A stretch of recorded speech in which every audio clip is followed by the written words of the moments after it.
a few seconds to let you log in and share the link if you're on Facebook, YouTube, Instagram.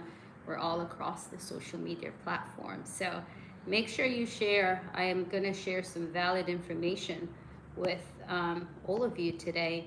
And it's really about how to bounce back after a bad real estate transaction.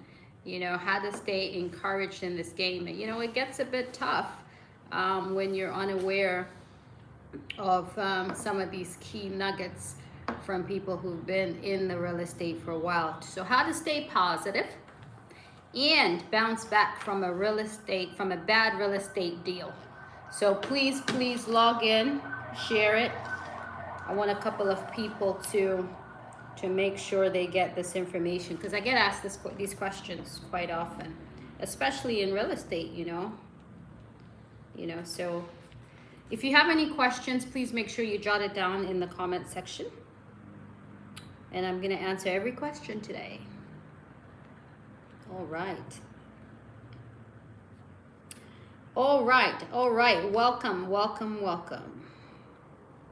Welcome. All right, I'm gonna go ahead and get started. If you have any questions or you have any specific situation you're facing right now and you want me to address it, I'll be more than happy to do so. All right, so the first thing is how to stay positive. You know, real estate is an industry that could be is very time consuming, and you will experience burnout, particularly in the early stages when you don't know how to decipher whether this is a potential client or a time waster, right? You're so excited, you're so ambitious, you work with everybody, but you got to be careful, and you got to know how to discern quickly. But how to stay positive. The first thing I would say is, what is your why?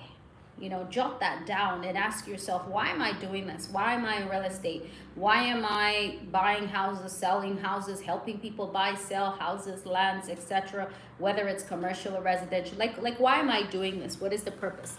So ask your why. You know, why are you doing this? For me personally, where I find fulfillment and a sense of accomplishment and is very rewarding for me is my why. You know, and your why reminds yourself of why you're doing this, especially during times when you are going through a difficult buying process, selling process, or just a difficult client, right?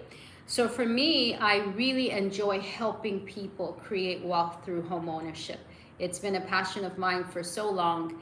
And, that's why I do a lot of talks and conferences on anything real estate investment related. That is my area. That is my passion.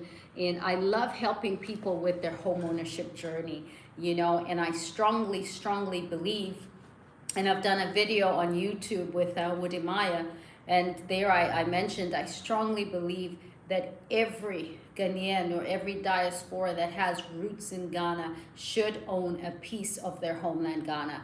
And to be able to help them achieve that, to me, is an incredible feat. So that is my why. That is why I'm doing this, right?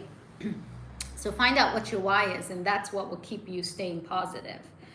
Now, I want to talk more about how to bounce back from a bad real estate deal. There are two aspects of a bad real estate deal. Number one, it could be totally your fault, and that's why it's gone bad. And that may happen, in the early stages where you're inexperienced.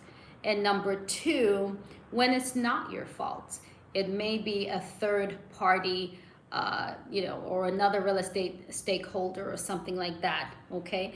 So when it is your fault, just apologize and rectify the situation. It's as simple as that. And rectifying is finding a solution that brings satisfaction to the client. That is how you rectify it.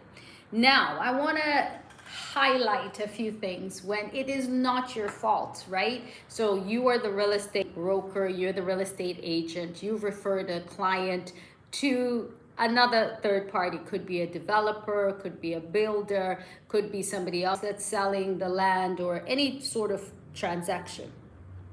The first thing is take ownership, all right? Do not shift blame. Do not shift blame, because it'll come back to bite you, because the client will immediately detect that you are trying to remove yourself from the, trying to get out of the heat. And a client will quickly pick that up, and they'll see that your intention of helping them from the very beginning was not pure, and you were probably just after the commissions or the money. People will pick that up very quickly. Do not shift the blame. Take ownership. Okay. And then change the customer experience. Yes, it's a bad deal. Yes, it's gone wrong, right? For example, perhaps you were purchasing land and you found out that the owner was not a valid owner, was not the real owner. So what do?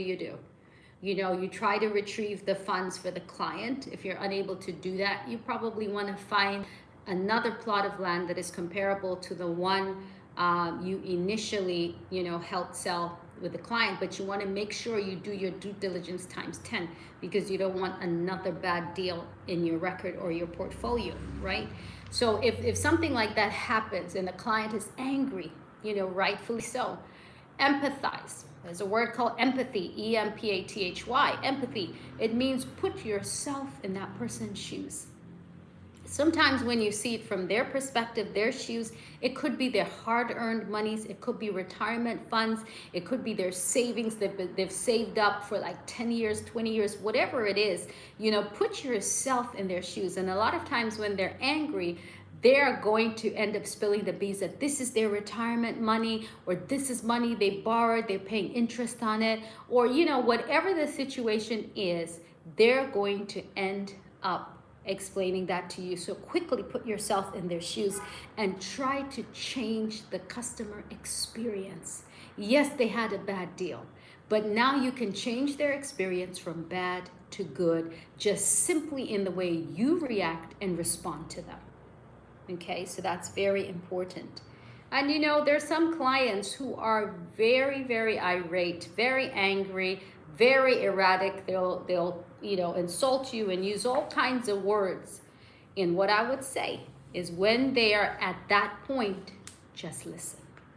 Let the client vent and let them get it all out.